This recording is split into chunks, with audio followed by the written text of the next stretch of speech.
आज आम आपण मानक जनइबू वास्तुशास्त्र अनुसार घरर किपरि हेले रंग धन माड़ी आसी थाए। बंधुगण वास्तुशास्त्र रंगर बहुत महत्वपूर्ण भूमिका रही थाए। वास्तुशास्त्र मूल आधार हेउची पंचतत्व। कौनसी भी घरर बालांस को नियंत्रण भावे रखिबाकू पंचतत्वर सुव्यवस्था बजाय रहिबा आवश्यक।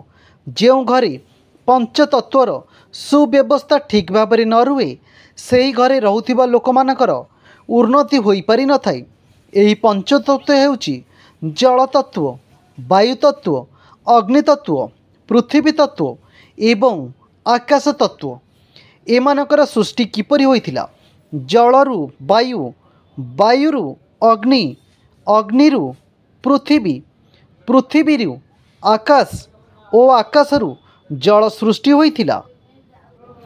पंचतत्वर प्रभाव घरर वास्तु उपरे पड़ी थाए एवं वास्तुर प्रभाव आम जीवन जीविका उपरे पड़ी थाए।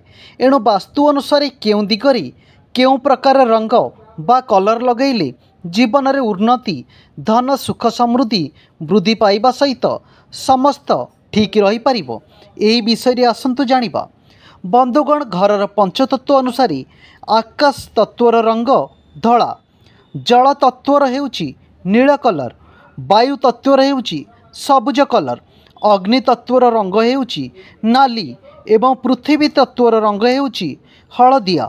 एहीपरि भाବରେ तत्व अनुसार जो रंग शुभ अटे सही रंग सही दिगरे हेले शुभ होइथाए एवं विपरीत रंग कले अशुभ होइथाए, क्षतिकारक होइथाए।